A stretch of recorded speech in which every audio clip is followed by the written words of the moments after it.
What if the most powerful weapon in the world didn't come from training or destiny, but from one moment of rage? In Parashurama's story, anger doesn't just hurt people. It reshapes the future, and it keeps trying to repeat itself. Let me ask something a little uncomfortable.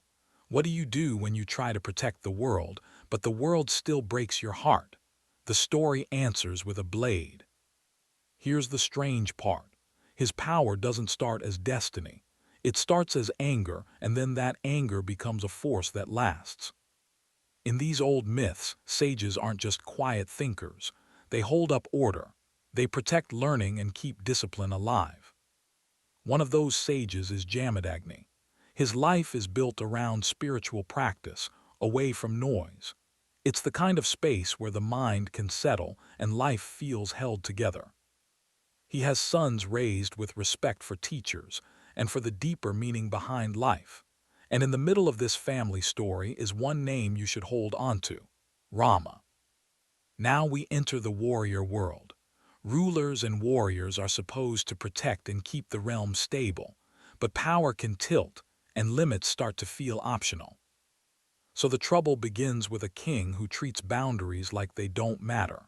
He insults, he violates what shouldn't be violated, and he keeps going. What the story keeps asking you to notice is what comes after. How people react, how things escalate, and how the reaction becomes part of the problem. Jamadagni doesn't rush into fighting. He's strict, but he isn't chasing revenge. Still, patience can only stretch so far. When the king keeps crossing the line, the story doesn't lead you toward a quick battle. It leads you toward a breaking point that feels inevitable. This is where the emotional struggle really starts. The king's anger becomes louder than law. He attacks Jamadagni's household. The disciplined, spiritual life Jamadagni built gets ripped open in a single blow.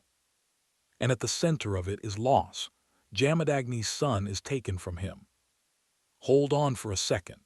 This story isn't only about what happens outside. It's about what happens inside Jamadagni when his order and identity get shattered. He prays, but the prayer changes shape.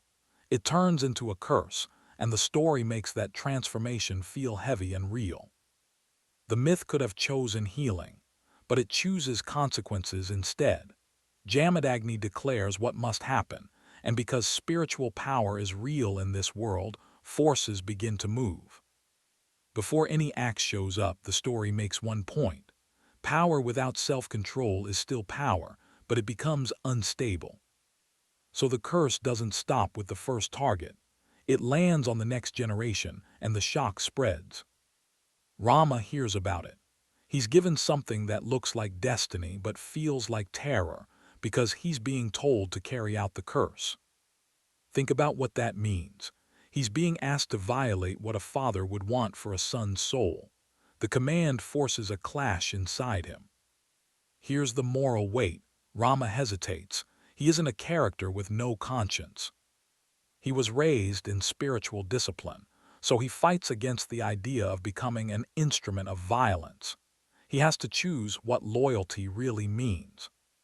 In many tellings, Rama obeys only after the situation becomes more intense, with further tests of duty. The point is clear. Obedience is being forced by consequence. So Rama transforms into Parashurama, the one connected with the axe. The weapon isn't just a tool. It's a symbol of spiritual conflict turning physical. Now the actions ripple outward. He targets those connected to the wrongdoing, and the story shows it like waves of destruction, not neat control. Here's the uncomfortable purpose of the myth. A curse born from rage doesn't naturally know when to stop. It keeps moving until the world changes enough that the curse can call itself justice. The ending gives the bigger idea. Balance isn't achieved by destroying everything. It's achieved by understanding why destruction happened and not passing your pain to the next person like a torch. That's how the story comes back to the hook. Rage creates a repeating storm, but the miracle is stopping the past from becoming the future.